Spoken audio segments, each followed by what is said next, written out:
বলেন আপোষ না জিহাদ, আপোষ না জিহাদ। দিল্লি না ঢাকা, দিল্লি না ঢাকা।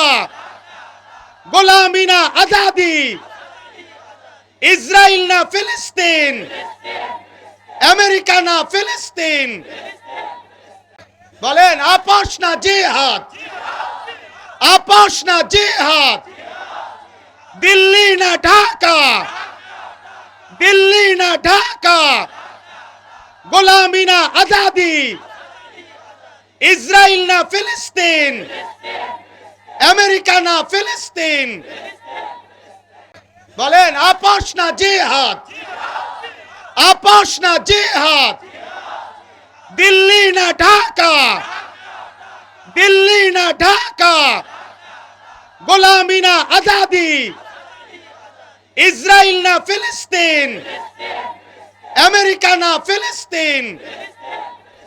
ইনশাআল্লাহ। আল্লাহ তাআলা কুরআনুল কারীমের মধ্যে বলছেন ওয়ালাকাদ কাররামনা বনি আদম, আমি আল্লাহ আদম সন্তানকে, বনি আদমকে, মানুষকে সম্মানিত করেছি। ওয়া হামালনাহুম ফিল বাররি ওয়াল বাহর, জলে এবং স্থলে সর্বত্রই আমি বনি আদমকে প্রাধান্য দিয়েছি। অর্থাৎ মানুষই প্রকৃত অর্থে সমস্ত সৃষ্টির মধ্যে শ্রেষ্ঠ, সব বিবেচনা, সব আলোকে। তাইলে এই শ্রেষ্ঠত্ব আকলের কারণে, বুদ্ধি, বিবেক, বিবেচনাবোধ এর কারণে। আর নাই তো হাত, পাও, চোখ, নাক, কান। এটা তো অন্যান্য প্রাণীরও আছে। খানা, খাদ্য, খাবার, পেশাব পায়খানা, ঘুম, যৌন চাহিদা পূরণ। এটা বুট খায় না, খাইও না বাবা, বুট খাইছো না, একটু সরাও, সরাও, পকেটে নাও, একদম সাবধান। তো একটু খাবারের চাহিদা, ঘুম, পেশাব পায়খানার জরুরত, যৌন চাহিদা পূরণ তো জন্তু জানোয়ারেরও আছে।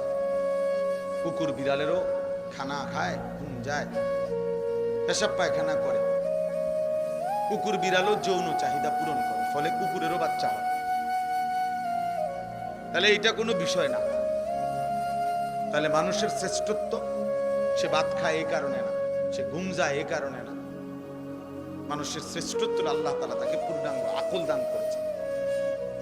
বুদ্ধি, বিবেচনা, বিবেক, বোধ, আলো, অন্ধকার, রোদ, বৃষ্টি, সত্য, মিথ্যা, করণীয়, বর্জনীয়, উচিত, অনুচিত, ন্যায়, অন্যায়, এটা বুঝবার মতো একটা সক্ষমতা, আকল, দিমাগ আল্লাহ তাআলা দান করছেন। আর সেটা যেন বান্দা প্রয়োগ করে, মানুষ প্রয়োগ করে, এটা আল্লাহ তাআলা খুব চাইছেন। এজন্য কুরআনুল কারীমের মধ্যে আছে ফাআতাবিরু ইয়া উলিল আলবাব, হে বিবেকবান, ফাআতাবিরু, তুমি উপদেশ গ্রহণ করো, তুমি একটু বুদ্ধি বিবেক খাটাও। আল্লাহ বলছে ফাআতাবিরু, তুমি একটু ভাবো, তোমাকে আমি আল্লাহ তাআলা আকল দিয়েছি। আল্লাহ তাআলা কুরআনুল কারীমের মধ্যে বলছেন আফা হাসিবতুম আন্নামা খালাকনাকুম আবাতান, তোমরা কি এই ভেবেছো যে আমি আল্লাহ তোমাদেরকে অনর্থক সৃষ্টি করেছি? ওয়া আন্নাকুম ইলাইনা লা তুরজাউন, তোমরা কি এই ভেবেছো যে আমি আল্লাহর কাছে তোমাদেরকে ফেরত আসতে হবে না? কি মনে করেন আল্লাহ তাআলা আমাদেরকে অনর্থক বানিয়েছেন? কথা বলেন, আল্লাহ তাআলার কাছে আমাদেরকে ফিরতে হবে না? তাইলে কোরআন শরীফে আছে সূরা ইয়াসিনের মধ্যে, পূর্ব জামানার একজন ব্যক্তি ইমানদার, পুরা জাতি বেঈমান, সবাই যখন তাকে ঘিরা ধরছে যে তুমি আমাদের এই মূর্তি পাথরের পূজা করো না কেন, তখন তিনি বলছে সমস্ত জাতির মোকাবেলায় একজন ইমানদার, সে বলছে ওয়া লি আলা আ'বুদুল্লাযী ফাতারানি ওয়া ইলাইহি তুরজাউন, হে আমার জাতি, বলো কি তোমরা, আমি কেন সেই আল্লাহর ইবাদত করব না যিনি আমাকে সৃষ্টি করেছেন? আমি তার ইবাদত করব না কেন? অথচ তিনিই তো আমাকে সৃষ্টি করেছেন। ওয়া ইলাইহি তুরজাউন, এবং আমাকে তো তার কাছেই সকলকে, আমাদের সবাইকে ফিরে যেতে হবে। তো যেহেতু তিনি সৃষ্টি করলেন, তার কাছেই ফিরতে হবে, তা আমি তার গোলামি করব না। তো পুরা কওম তাকে ধরে মাইরা শহীদ করে ফেলছে, মেরে ফেলছে। তো মৃত্যুর পূর্ব মুহূর্তে আল্লাহর আদেশে ফেরেশতা এই ইমানদার ব্যক্তিটার সামনে তার জান্নাত, তার জান কবজ রুহু যাওয়ার আগ মুহূর্তে তুলে ধরছে। তুলে ফেরেশতা বলছে সামনে আইনা জান্নাত, কিলা দুখুলিল জান্নাহ, হে ইমানদার এই জান্নাতে ঢোকো। তখন এই ইমানদার বলছে ক্বালা ইয়া লাইতা কওমি ইয়ালামুন, হায় আমার জাতি যদি বুঝতো, জানতো যে তারা আমাকে হত্যা করে তারা লাভবান হয় নাই, বরং আমারে আল্লাহ মাফ করে দিছে আর আল্লাহর সম্মানিত বান্দাদের অন্তর্ভুক্ত করে দিয়েছে। বিমা গাফারা লি রব্বি ওয়া জাআলানি মিনাল মুকরামিন, আমারে তো আল্লাহ মাফ করে দিছে, আমারে তো জান্নাত দেখাই দিছে, আমারে তো জান্নাতি সম্মানিত বান্দাদের অন্তর্ভুক্ত করে দিয়েছে। তাহলে ওরা না মনে করছে মাইরে লাইলাম, শোয়াই লাইলাম, হত্যা করে ফেললাম, কিন্তু তারা যদি জানতো, দেখতো যে দৃশ্য জান্নাত আমি দেখতেছি, তাইলে তারা বুঝতো আহা আল্লাহ তো আমাকে দামি বানায় দিয়েছে। এই জন্য ভাই আল্লাহ তাআলা আমাদেরকে মানুষ বানিয়েছে। আজকে তোমরা অনেক ছেলে পেলে সুস্থ সবল, শরীর স্বাস্থ্য মেধা যৌবন সব ঠিক আছে, পাগলও না ছাগলও না, প্রতিবন্ধী না মাতাল না, সুস্থ মানুষ। অথচ তোমাদের শত শত ছেলে পেলের দিমাগে আল্লাহ তাআলার কোনো কথাই ধরে না। হালাল হারাম জায়েজ না জায়েজ, করণীয় বর্জনীয় কোনো অনুভূতিই নাই। এক জন্তু জানোয়ারের মতো জীবন, যে জানোয়ারের জীবনের মধ্যে কোনটা বৈধ কোনটা অবৈধ, হালাল কোনটা হারাম কোনটা, মাকেও দেখে, রাস্তার নারীকেও দেখে, বনের দিকেও তাকায়, মোবাইলের উলঙ্গ ছবির দিকেও তাকায়। তাহলে এ তো হালাল হারাম কোনটার অনুভূতি নাই, এই তো জানোয়ারের আখলাক, জন্তুর আখলাক। এই জন্য এটা বোঝা উচিত আল্লাহ তাআলা আমাদেরকে মানুষ বানিয়েছে। ইন্না খালাকনাল ইনসানা, আল্লাহ বলেন নিশ্চয় আমি মানুষ বানিয়েছি। লাকাদ খালাকনাল ইনসানা, আমি আল্লাহই মানুষ বানিয়েছি। ফি আহসানি তাকওয়িম, সবচেয়ে সুন্দর আকৃতিতে, সবকিছুতে শ্রেষ্ঠ বানাইছি আমি মানুষকে। এই জন্য এই বাবারা আছেন, জওয়ান ছেলে তোমরা আছো, আমরা সবাই এটা ভাবা উচিত যে আমাদেরকে আল্লাহর কাছে ফিরে যেতে হবে, এবং আল্লাহ তাআলা আমাদেরকে অনর্থক বানান নাই। আল্লাহ তাআলা বলছে ফাজআলনাহু সামিআন বাসীরা, আমি আমার প্রতিটা মানুষকে, বান্দাকে শুনবার এবং দেখবার যোগ্যতা দিয়েছি। ইন্না হাদাইনাহুস সাবিলা, এবং আমি প্রত্যেকটা মানুষের জন্য আমার হেদায়েতের রাস্তা বলে দিয়েছি। এরপরে আমি দেখতেছি ইম্মা শাকিরান ওয়া ইম্মা কাফুরা, একে তো তাকে আমি শরীরে চোখ নাক কান হাত পাও অঙ্গ প্রত্যঙ্গ দিয়েছি, আবার আমার হেদায়েতের রাস্তাও বলে দিয়েছি। আমি নবী পাঠাইছি, রাসূল পাঠাইছি, নবী রাসূলদের পরবর্তী উলামা বুজুর্গ আউলিয়া মাশায়েখ তাদেরকেও পৃথিবীতে পাঠিয়েছি। আমি আমার আসমানি কিতাব পাঠিয়েছি, তাহলে সব ব্যবস্থাপনা দিছি। এবার আমি আল্লাহ দেখতেছি ইম্মা শাকিরান ওয়া ইম্মা কাফুরা, আমার কোন বান্দা আমার প্রতি কৃতজ্ঞ আর আমার কোন বান্দা আমার প্রতি অকৃতজ্ঞ। আল্লাহ বলেন অকৃতজ্ঞদের জন্য আমি জাহান্নামের আযাব রাখছি, কৃতজ্ঞদের জন্য আমি জান্নাতের নিয়ামত রেখেছি। ইন্না আ'তাদনা লিল কাফিরিনা সালাসিলা ওয়া আগলালান ওয়া সাঈরা ইন্নাল আবরারা ইয়াশরাবুনা মিন কাসিন কানা মিজাজুহা কাফুরা। এজন্য দোস্ত বাপ সবাই মিলে নিজেকে কেউ মিথ্যা নাফরমানি আল্লাহর অবাধ্যতা করে চালাক ভাই বোন,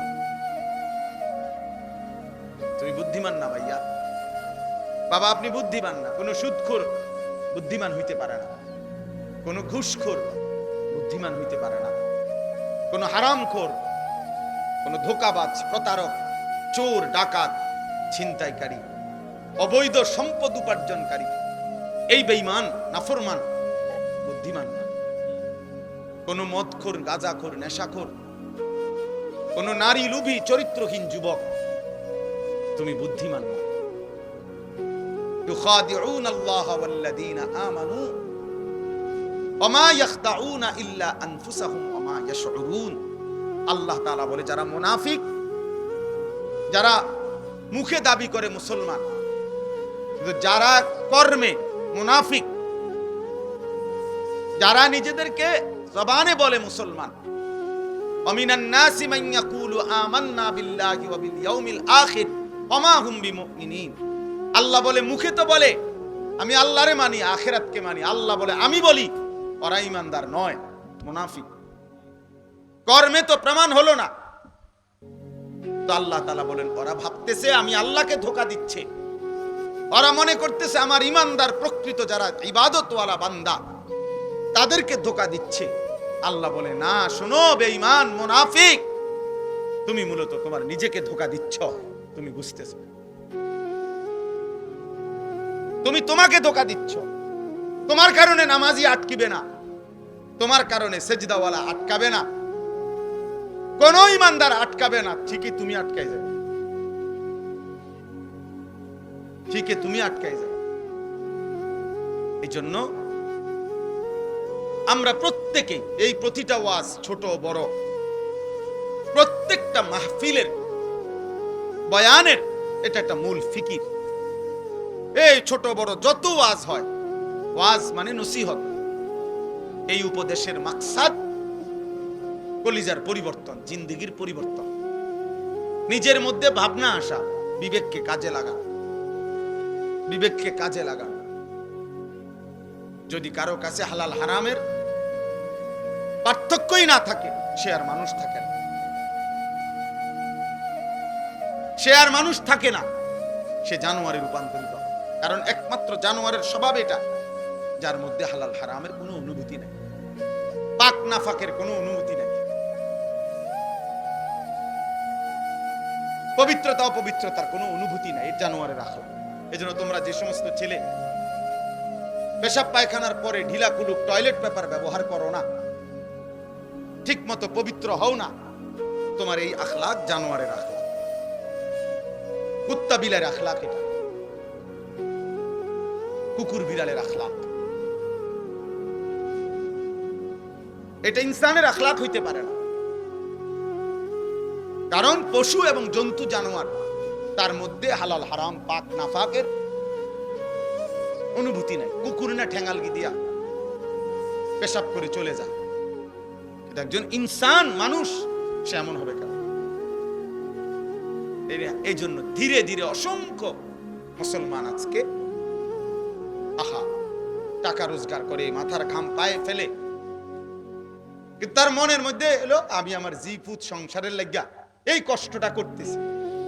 কিন্তু যাদের জন্য কষ্ট করতেছে তাদের চরিত্র, তাদের আখলাক, তাদের ঈমান, তাদের আমলের ব্যাপারে ওনার কোনো মাথা ব্যথাই নাই। উনি এমনি বলে তারার লাগিয়া কষ্ট করতেছে। আপনি তো আসলে সোফার লাগিয়া কষ্ট করতেছেন, আপনি একটা টাইলসওয়ালা বিল্ডিং এর জন্য কষ্ট করতেছেন, আপনি 20 শতক জমি কেনার জন্য কষ্ট করতেছেন, আপনি গোস্ত দিয়া ভাত খাইতেন কষ্ট করতেছেন, আপনি মূলত সন্তানের জন্য কষ্ট করেন নাই, বিবির জন্য কষ্ট করেন নাই। সন্তান এবং বিবির জন্য যদি কষ্ট কেউ করে থাকে তো সেটা তার ইবাদত, তার আমল, তার বন্দেগী, তার আখিরাতের জন্য যদি কষ্ট করে সেটাকে বলে কষ্ট, সেটাকে বলে কষ্ট। আর নাই তো এটা ভুয়া, ভুয়া কথা, ভুয়া কথা। আপনি সারাটা দিন মাথার ঘাম পায়ে ফেললেন একটা টাকার জন্য, 500টা টাকার জন্য, আর আপনার সন্তান নামের এই হাইওয়ান সে সারা রাত মোবাইলে উলঙ্গ ছবি দেখে, কোনদিন ফজরের নামাজ পড়ে না, এই জানোয়ারের জন্য নি উপার্জন করছেন, এই জানোয়ারের জন্য নি কামাই রোজগারি করলেন, এই হাইওয়ানের জন্য নি বিল্ডিং করলেন। এ তো মানুষ নামের জানোয়ার, এ তো মানুষ নামের কুকুর। এই পশুর জন্য কি দরকার ছিল রোজগার করার? সে যেহেতু সব গুনাহ নাফরমানি অসভ্যতা করতে পারে, তাহলে তার হাতে ছেড়ে দেন। যেহেতু তুই সবই পারস বেটা, নারীও দেখতে পারস, ছবিও দেখতে পারস, উলঙ্গ নাচও দেখো, তুমি যেহেতু আল্লাহও চেনো না, রাসূলও চেনো না, সেজদাও চেনো না, নামাজও চেনো না, তো তুমি জানোয়ার, তোমার ছেড়ে দাও তারে, যে তার হাতে ছেড়ে দাও, যা বেটা।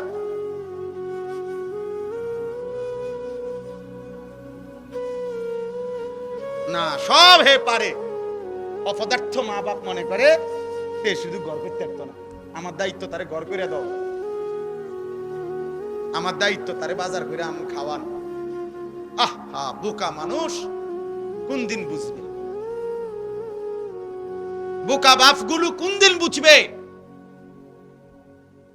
হযরত ওমর রাদিয়াল্লাহু তাআলা আনহুর একটা ছেলে জীবনে একবার নবীজি সাল্লাল্লাহু আলাইহি ওয়াসাল্লামের একটি কথার বিপরীতে বিরোধিতা করে নাই, একটা যুক্তি দেখাইছিল, পাল্টা একটা ভিন্ন যুক্তি দিছিল।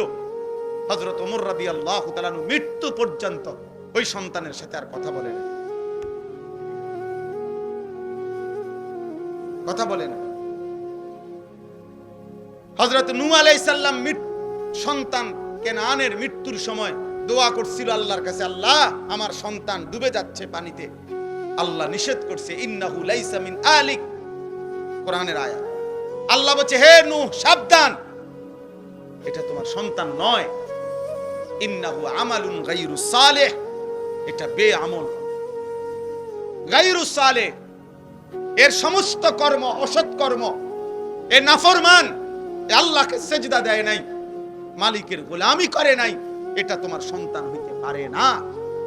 এজন্য এই ছেলে তোমাদেরকে বলি, বাবা তোমরা যারা নামাজ পড়ো না, তোমরা যারা চরিত্রহীন, নারী, ছবি, উলঙ্গ দৃশ্য, মোবাইলের নাচ গান আর এই অসভ্যতা দিয়ে তোমাদের যাদের জীবন, তুই মনে রাখিস তুই কোনো মুসলমানের বাচ্চা না,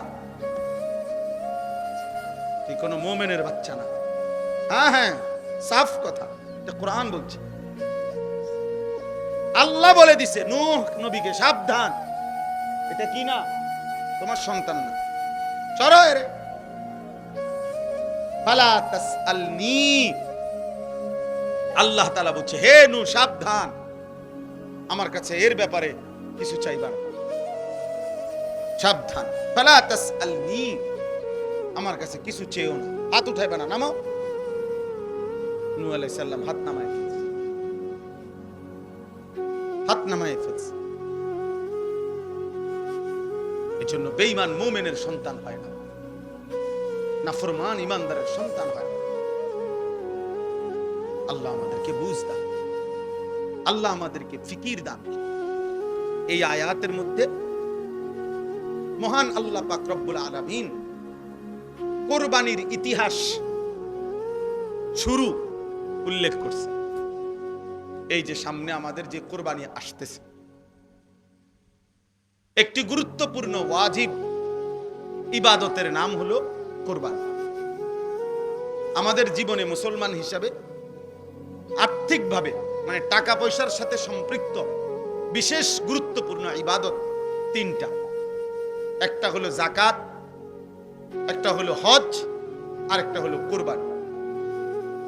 যাকাত এবং হজ হলো ফরজ, আর কুরবানি হলো ওয়াজিব। আর একজন মুমিন ফরজ, ওয়াজিব, সুন্নতে মুআক্কাদা এই তিন আমলে ঘাটতি করার, বাদ দেওয়ার, কসম খোদার কোনো সুযোগ নেই। তারে মুমিনই বলে না, তারে ঈমানদার বলার কোনো সুযোগই নাই যার জীবনে ফরজ নাই, যার জীবনে ওয়াজিব নাই, যার জীবনে সুন্নতে মুআক্কাদা নাই, এ কোনো মুমিনে না। এজন্য মুমিন এটুকু করতেই হবে। হ্যাঁ, নফল, মুস্তাহাব, মাসনুন অনেক আমল করলে অনেক নেকি, কখনো কখনো ছুটবার, ছেড়ে দেওয়ার সুযোগ আছে। কিন্তু একজন মোমেন, ইমানদার, মুসলিম পরিচয়ধারী, তার জন্য ফরজ ওয়াজিব ছেড়ে দেওয়ার, সুন্নতে মুআক্কাদা ছেড়ে দেওয়ার কোনো অনুমতি নেই। রাসূলুল্লাহ সাল্লাল্লাহু আলাইহি সাল্লাম বলছে, যেমন ফজরের নামাজের 2 রাকাত সুন্নত ফরজের আগে, সুন্নতে মুআক্কাদা।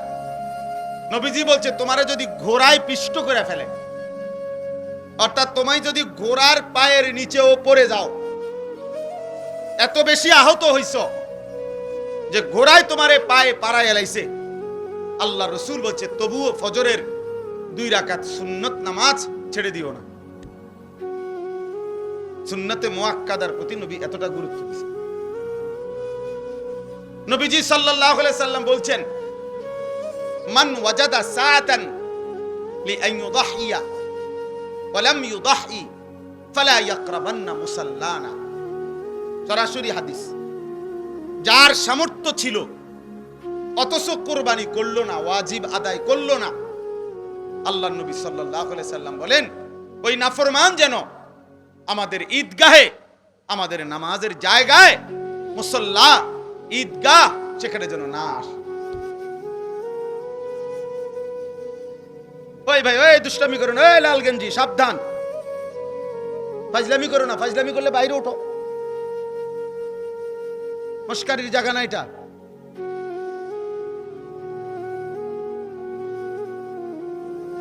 হ্যাঁ, 24 ঘন্টা জিন্দেগি যাদের খামখেয়ালি, তাদের জীবন কখনোই থামে না। কি আল্লাহর ঘর, কি আলেম, কোন জায়গায়, কি মসজিদ, কি জুমা, আহা, যে শাহওয়াতের কাছে বন্দী হয়ে যায়, নফসের কাছে যে বন্দী হয়ে যায়, ইবলিস শয়তানের হাতে যে বন্দী হয়ে যায়, বন্ধু, তার পরিবর্তন বড় কঠিন হয়, বড় কঠিন। হাদিসের মধ্যে আছে, নবী সাল্লাল্লাহু আলাইহি সাল্লাম বলছেন, কিছু মানুষের দিল আছে এমন, তাদের অন্তর কাল কুজে মিরবাদান, না না না না, পানি খাওয়ার জন্য এটা জিনিস দেখা পারবে। এই যে এইটা মনে করেন গ্লাস, এরকম, অর্থাৎ যেই গ্লাস, যেই মগ, যেই জগ উল্টানো, একদম উল্টাইয়া রাখছে। নবীজি সাল্লাল্লাহু আলাইহি সাল্লাম বলেন, কিছু নাফরমানের অন্তর এমন হয়ে যায়, উল্টানো কলস, উল্টানো জগ, উল্টানো মগের মতো। ফলে আটলান্টিক মহাসাগরের পানিও যদি এইবার এইটার উপরে ঢালে, এটা পুরবে না, কারণ এটা তো উল্টানো। তো রাসূলুল্লাহ সাল্লাল্লাহু আলাইহি সাল্লাম বলে, লা ইয়ারিফু মারুফান ওয়া লা ইউনকিরু মুনকারান। আহা, বদনসিব তখন এমন হয়ে যায়, কোন নেক কাজ তার কাছে আর মনে পড়ে না, কোন গুনাহ থেকে বেঁচে থাকার আর তৌফিক হয়। ওই জীবন তখন লানতের জীবন হয়। ওই জীবন তখন বাইসিরিয়াল শয়তান তাকে তার গোলাম বানায়, একটার পর একটা গুনাহ। একবার মদ খায়, একবার বিড়ি খায়, একবার নারী দেখে, একবার জেনা করে, আরেকবার জেনার ছবি দেখে, আরেকবার মনে করেন একজনের ফাঁসাত লাত্তি দিয়ে লাইছে, আরেকজনের কোপ দিয়ে লাইছে, আরেকজন আরেক রাস্তার মেয়ের পিছনে পিছনে ঘুরতেছে। মানে পাগলে কি করে তার আর কোনো কি নাই, জীবনের কোনো সিরিয়াল নেই, হায়াতের কোনো আর কি নাই, কিছুই নাই। অনেক ছেলে পেলে দেখেন, মসজিদ দেখা যায়, নামাজ হইতেছে, মসজিদের পাশে, রাস্তার পাশে দাঁড়াইয়া জানোয়ার, মুসলমানের বাচ্চা, অনবরত মোবাইল টিপতেছে, হাসতেছে, লাথি দিতে আছে, ওইতের চুল ধরে টানতে আছে। আহা, হায় হায় হায়, কে তারে আল্লাহ ভুলাইয়া দিল, কে তারে নামাজ ভুলাইয়া দিল, কে তারে জীবনের তরে জাহান্নামের রাস্তা দেখায় দিল। ওহ, আফসুস, আফসুস ওই জীবনের। এই জন্য বললাম ভাই, আল্লাহর নবী সাল্লাল্লাহু আলাইহি সাল্লাম বলেন, সে যেন আমাদের মুসল্লাতে না আসে। অর্থাৎ ওয়াজিব কুরবানি ছেড়ে দেওয়ার কারণে নবীজি এত বড় ধমক দিছে। তাহলে ওই যে সুন্নতে মুআক্কাদার উদাহরণ দিলাম, নবীজি বলছে যদি ঘোড়ায় তোমারে পিষে ফেলে, তবুও সুন্নতে মুআক্কাদা ছেড়ো না। আর এখানে বললেন ওয়াজিব ছেড়ে দিলে তুমি না ফরমান, আমাদের সাথে নামাজ পড়তে আইসো না। এবার আছেন হজ, একটি ফরজ ইবাদত হজ। আল্লাহ নবী সাল্লাল্লাহু আলাইহি সাল্লাম বলেছেন, মান লাম ইয়ামনাহু মিনাল হজ্জি হাজাতুন যাহিরা আও সুলতানুন জায়ের আও মারাদুন হাবিস ফামাতা ওয়া লাম ইয়াহুজ্জা ফালিয়ামুত ইনশাআ ইয়াহুদিয়ান ওয়া ইনশাআ নাসরানিয়ান। নবীজি বলেন, তিনটি কারণ ব্যতীত সামর্থ্য থাকার পরেও যে হজ না করে মরে গেল, তিনটি কারণ। এক নাম্বার কারণ হলো প্রকাশ্য এমন কোন কারণ, এমন কোন প্রয়োজন, যেই প্রয়োজনের কারণে কোনোভাবেই এই মুহূর্তে সে হজে যাইতে পারতেছে না, অথবা বাদশাহ রাষ্ট্রীয় কোনো আইন কানুনের কারণে সে যাইতে পারতেছে না, অথবা এমন প্রচন্ড অসুস্থ যেই অসুস্থের কারণে যাইতে পারতেছে না। আল্লাহর নবী বলেন, এই কারণ ব্যতীত যদি ইচ্ছা করে হজ ফরজ হওয়ার পরেও হজ না করে মৃত্যুবরণ করলো, রাসূলুল্লাহ সাল্লাল্লাহু আলাইহি ওয়াসাল্লাম বলেন, ওই নাফরমান সে যেন ইহুদি হয়ে মরুক অথবা খ্রিস্টান হয়ে মরুক, আমি জানি না। নবীজি বলছে, আমি জানি না এটা ইহুদি মরলো না খ্রিস্টান মরলো। নবী যদি বলে এই কথা, তো সুপারিশ করবে কে? কথা বলেন না। হাউজে কাউসারের পানি দিবে কে? তাই তিনি যদি এই কথা বলে যে নাফরমান আমি জানি না, এই ইচ্ছা করে সামর্থ্য থাকার পরেও যে হজ করলো না, তোর মৃত্যু কি ইহুদির মৃত্যু হলো নাকি খ্রিস্টানের মরণ হলো, আমি রাসূল জানি না, তো এইবার তাকে সুপারিশ করবে কে? এবার তাকে হাউজে কাউসারের পানি দেবে কে? তার আর আশ্রয় কে? আখিরাতে হাসরের ময়দানে তার সহায় কে? আমাদের সমাজে লক্ষ লক্ষ মানুষের উপরে, কোটি কোটি মুসলমানের উপরে হজ ফরজ। প্রতি বছর কিছু মানুষ হজে যায়, এটা তো বিষয় না। একটি দেশের থেকে কিছু লোক হজে গেলেই হজ আদায় হয়, বিষয়টা এটা না। যত জনের উপরে মুসলমান হজ ফরজ, আপনার জন্য বাধ্যতামূলক হজ করতে হবে। কত লক্ষ মুসলমানের উপরে কুরবানি ওয়াজিব। এলাকায় কুরবানি হয়, এটা বড় কথা না। যত জনের উপরে কুরবানি ওয়াজিব, ততজন দিচ্ছে কিনা এটা দেখার বিষয়, এটা দেখার বিষয়। ছেলে বিদেশ থাকে, দুই ছেলে, এক ছেলে ঢাকা শহরে থাকে, মনে করেন তিন ছেলে, বাপের জমি জমা ব্যাংক ব্যালেন্স আছে, মায়ের স্বর্ণ গহনা এবং মার কাছেও জমা টাকা আছে, তাইলে এখানে কোরবানি ওয়াজিব হইল প্রায় 5 জনের। ছেলে 3 জন, বাপ 1 জন, মা 1 জন, 3 ফুতে মিল্লা বিদেশতে টাকা পাঠাইছে, বাড়িতে আব্বার নামে বা মার নামে অথবা আব্বা মা 2 জনের নামে কোরবানি দিছে, দিয়া গোস্ত ভাগ করে সবার ঘরে ঘরে বন্টন করে দিয়ে দিছে, খুদ সবার ঘরে ঘরে কোরবানি আদায় হয়ে গেছে। এটা নিয়ে কোরবানি, সবাই মিল্লা বুঝি গোস্ত খানার ব্যবস্থা করা, এর নাম নিয়ে কোরবানি। তাইলে কোরবানি তো গোস্ত খাওয়া না, কোরবানি তো একটি ওয়াজিব আদায় করা। গোস্ত তো আমরা সারা, গরুর গোস্ত তো পৃথিবীর কোনো আশ্চর্য বস্তু না যে এটা কোরবানির দিন ছাড়া আর কেউ মানুষ দেখে না। ছাগলের গোস্ত তো আশ্চর্য কিছু না, এটা তো গতানুগতিক একটি আমল, চলতেছে এই গোস্ত খাওয়া। তাহলে কোরবানিটা কি? কোরবানি আল্লাহ তাআলার ইবাদত, কোরবানি ওয়াজিব আমল। নবীজি বলছে, কোরবানির প্রাণী কোরবানির দিন যখন রক্ত মাটিতে পড়ে, তাহলে গলার কাছ থেকে রক্ত মাটিতে পড়তে 1 মিনিটও লাগে না, 30 সেকেন্ডও লাগে না। ওয়া ইন্নাদ দামা লা ইয়াকাউ মিনাল্লাহি বিমাকানিন ক্বাবলা আন ইয়াকা মিনাল আরদ। নবীজি বলেন, কোরবানির দিন কোরবানির প্রাণীর রক্ত জমিনে পড়বার আগে আগেই আল্লাহ তাআলার আরশে মালিকের কাছে পৌঁছে যায়। এজন্য কুরবান শব্দের অর্থ কি? নৈকট্য হাসিল করা। বান্দা এই পশু জবাইয়ের মাধ্যমে 30 সেকেন্ডে 20 সেকেন্ডে রক্ত মাটিতে পড়বার আগেই আল্লাহর কুরব, আল্লাহর নৈকট্য হাসিল করে ফেলে। এই জন্য এই ইবাদতটাকে কুরবান বলে। এই জন্য বলে কুরবান।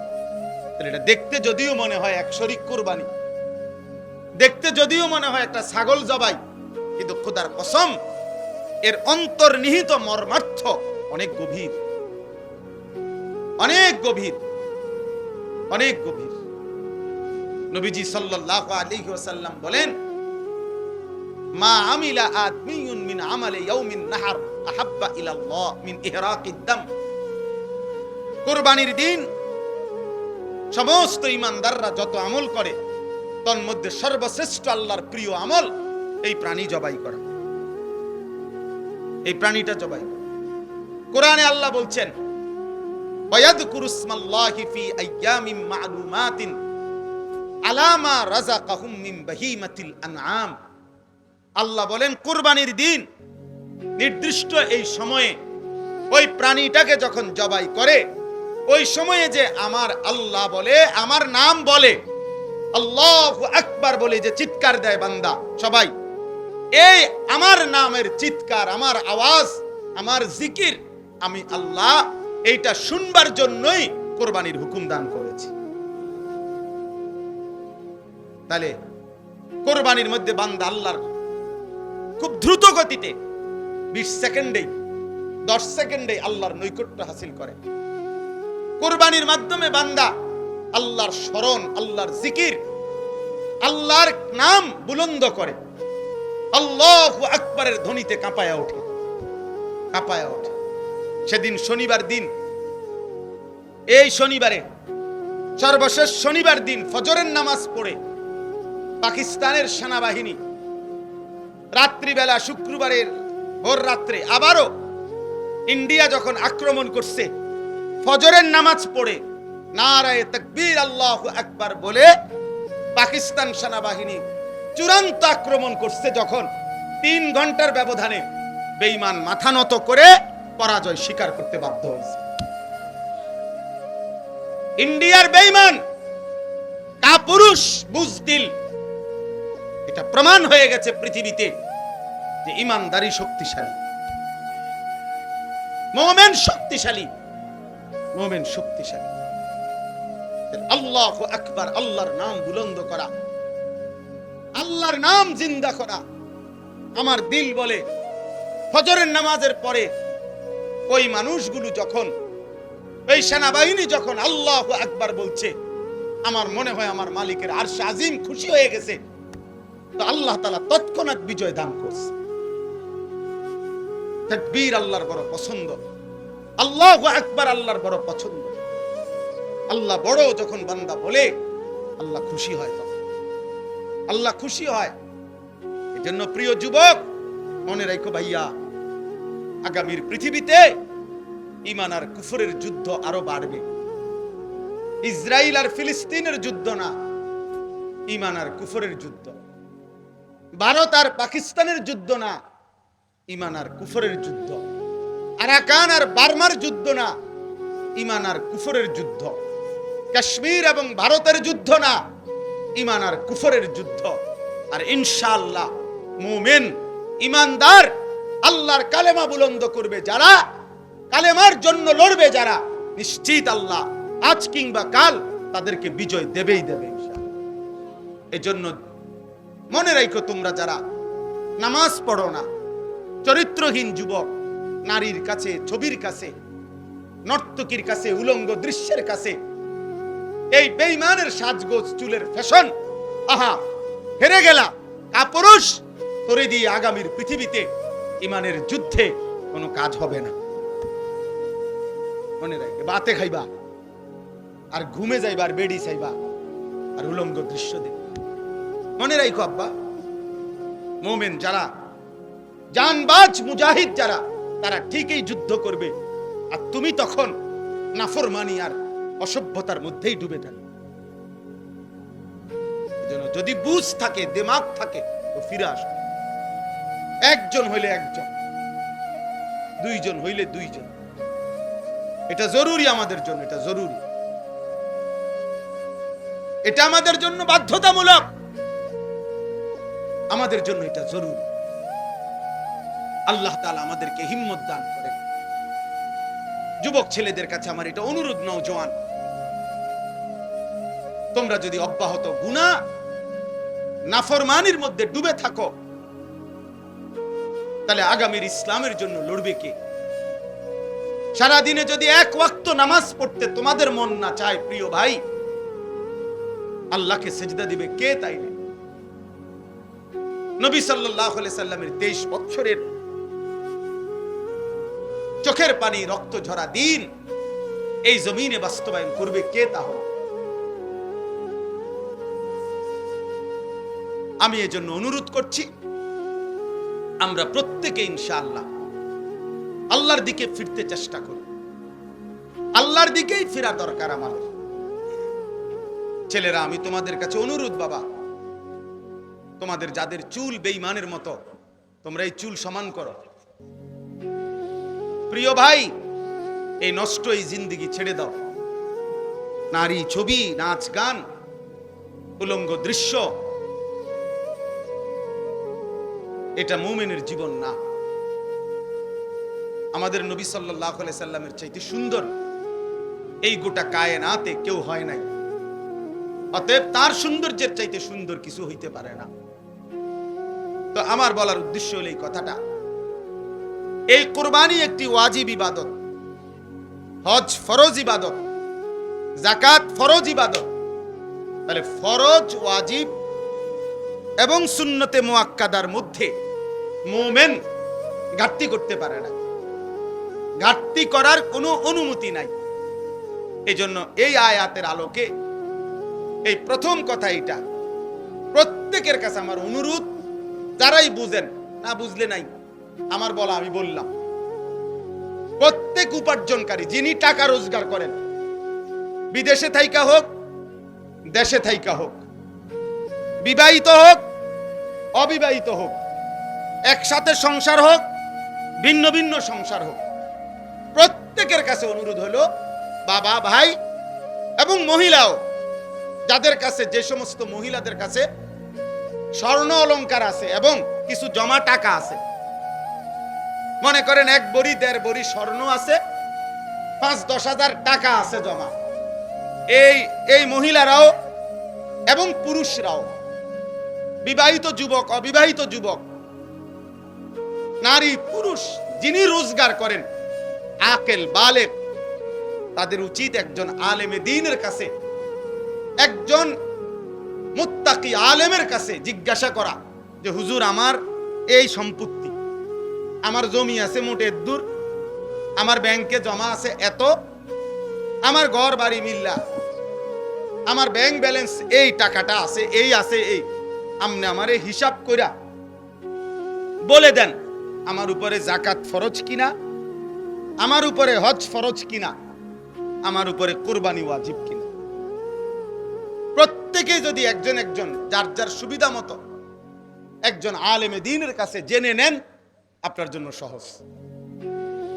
আমি বুঝি নাই, আমরা গ্রামের মানুষ, হুজুর আমরা কোন রকম দিন আইনা দিন, আমরা এত ফেস করলে ওগুনি, এই সমস্ত বাটফারি কথা, সিটারি কথা, এগুলো বললে হবে না। আপনি বুঝেন না, গ্রামের 14 গোষ্ঠীর যত ফ্যাঁস আপনি সব বুঝেন। চা দোকানে বুড়া বেটার গপ শুনলে মনে হয় যেন বেটা গোটা পৃথিবী চালা।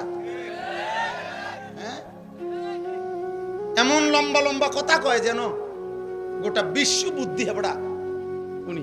উনি বলে বোঝে না, আখেরাতের বেলায় আসলে কিচ্ছু বোঝে না। আর গ্রামের যত গন্ডগোল করা দরকার সব উনি বুঝে। তাইলে আপনি বুঝেন না কি? আবার আপনি বুঝেন না তো বুঝে নিবেন, জানেন না তো জেনে নিবেন। আল্লাহর এই জমিনে মানুষের দ্বীনি রাহনুমাই, দ্বীনি পথ প্রদর্শনের জন্য সর্বযুগে আল্লাহর কুদরতি নিজাম, এটা কোরআনে আছে। আল্লাহ প্রত্যেক যুগের মানুষের জন্য উপযুক্ত আল্লাহ তাআলা পথ প্রদর্শক, ভয় প্রদর্শনকারী, দ্বীন ও ঈমানের বুঝাইয়া দেওয়ার যোগ্যতা সম্পূর্ণ আলেম, খোদার কসম সূর্য উঠলে এই জমিনে আল্লাহ তাআলা ব্যবস্থা রাখবে। ছিল, আছে, থাকবে। এজন্য উলামায়ে কেরাম কোরআন, ইসলাম, সুন্নাহ এটা কিয়ামত পর্যন্ত ছিল, আছে, থাকবে।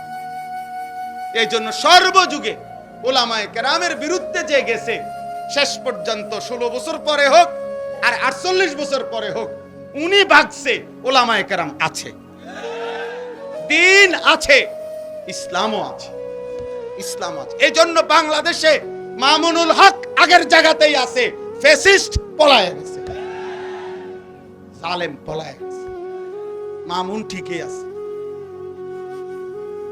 এজন্য এটাই বাস্তব যে দিন শিখেন, আল্লাহকে চিনেন, আখিরাতকে বুঝেন, নিজের ঈমান, নিজের আমল, নিজের আখিরাত সুন্দর করেন। আগামীর পৃথিবী যুদ্ধমুখর পৃথিবী, আগামীর পৃথিবী যুদ্ধমুখর পৃথিবী। অল্প কথায় লাগিয়া যায়, অল্প কথায় সামান্যতেই লাগিয়া যায়, দামাদাম প্রত্যেকে অস্ত্র খুলে ফেলে, ট্রিগারে টিপ দিয়া ফেলে। অর্থাৎ এই সময়ে হিম্মত, ঈমান, মহান আল্লাহর সাথে সম্পর্ক ছাড়া মুমিনের বিজয় আসবে না। আমাদের ফিলিস্তিন, আমাদের আরাকান, আমাদের কাশ্মীর কোনটারই সমাধান ওই ইউরোপ, জাতিসংঘ, ওই বেঈমান কারো বুদ্ধিতে পরামর্শ হবে না। আমাদের আল্লাহই আমাদের সমাধান। আমাদের রক্ত, আমাদের শাহাদাত, আমাদের জিহাদ, এটাই সমাধান। এই জন্য আমি সবার কাছে অনুরোধ করছি, সামনের কুরবানি প্রত্যেকেই মাসআলা বুঝে, দিন বুঝে পালন করবেন। আর শেষ কথা হলো, ইন্নামা ইয়াতাকাব্বালুল্লাহু মিনাল মুত্তাকিন। আল্লাহ একেবারে আদম আলাইহিস সালামের জামানায় বলে দিছে যে গুনাহ থেকে পবিত্র থেকে যে ইবাদত করে, আল্লাহ কেবল তার ইবাদত কবুল করে। এজন্য যাকাত, হজ, কুরবানি, নামাজ, রোজা, সাদাকা, জিকির, তেলাওয়াত সবকিছু বান্দার যেই কোনো নেক আমল আল্লাহর কাছে যদি কবুল হইতে হয়, তাইলে গুনাহমুক্ত হইতে হবে, হারাম থেকে মুক্ত হইতে হবে, গুনাহ থেকে মুক্ত হইতে হবে। মানুষের স্লোগান আর আল্লাহর কবুল এক কথা না। কথা বুঝেন না? আপনার টাকা, সুদের টাকা আপনার কোরবানি দিছে, হবে না, হবে না, কবুল হবে না, আর শাজিমে যাবে না। আমনে মসজিদে, মাদ্রাসায়, অমুকখানে তমুকখানে 50,000 টাকা দিছেন, কিন্তু টাকা যদি হয় হারামের, টাকা যদি হয় সুদের, টাকা যদি হয় ঘুষের, টাকা যদি হয় কিস্তির, তো সেটা আসমানে যাবে না, সেটা কবুল হবে না। স্লোগান মিলতে পারে, বুঝেন না কথাটা? জনাব অমুক 30,000 মার হাবা, মার হাবা, এটা ঠিক আছে, মারও ঠিক আছে, হাবাও ঠিক আছে, কিন্তু আরশে আজিমে যাবে না।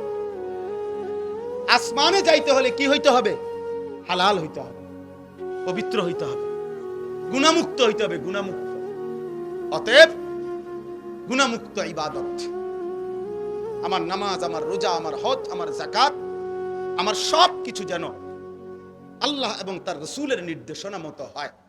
আল্লাহ আমাদেরকে তৌফিক দেন, কবুল করেন। এই সাউতুল হেরা মাদ্রাসা আল্লাহ তাআলা কবুল করে নেন, এবং ইত্তেহাদুল উলামা পরিষদকে আল্লাহ কবুল করে নেন। এখানে অনেক শ্রদ্ধেয় ব্যক্তিবর্গ এসেছেন, এলাকার উলামায়ে কেরাম এসেছেন, সর্বস্তরের যারা আসছেন, যুবক ভাই, আবারও বলছি তোমাদের কাছে আমার শেষ অনুরোধ, ভাইয়া নামাজ পড়ো, প্রিয় ভাই নামাজ পড়ো, ফজরের নামাজ পড়ো, ফজরের আমি আমার জীবনে সবচেয়ে বেশি এই কথা বলছি আমার ওয়াজের জীবনে, যে ফজরের সেজদাতে মুমিনের বিজয়, ফজরের ওয়াক্তকে বিজয়ের সময় বলে। এই জন্য এই শনিবার দিন ওইটা আবার প্রমাণিত হয়েছে। পাকিস্তান এই শেষ আক্রমণ করছে ফজরের নামাজের পর, আপনি খবর শুনেন, সব খবরে আসছে। শনিবার দিন শেষ ফজরের নামাজের সালাম ফিরাই নারে তাকবীর আল্লাহু আকবার বলে আক্রমণ করছে।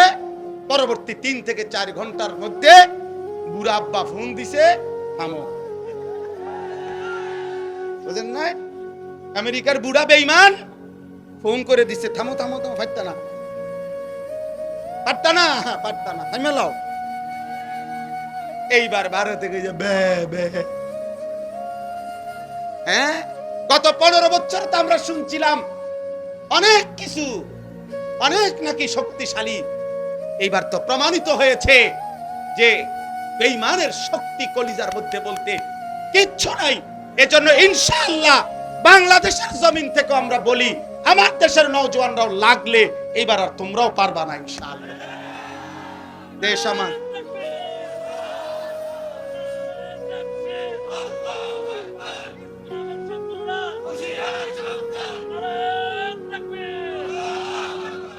এজন্য ইনশাআল্লাহ আমরাও রাজি। আমরা কোন আপোষ না, জিহাদ।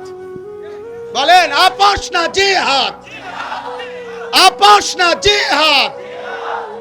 দিল্লি না ঢাকা, দিল্লি না ঢাকা, গোলামি না আজাদি, ইসরায়েল না ফিলিস্তিন, আমেরিকা না ফিলিস্তিন। ইনশাআল্লাহ আল্লাহ সবাইকে কবুল করেন, হিম্মত দান করেন। সুবহানাল্লাহি ওয়া বিহামদিহি।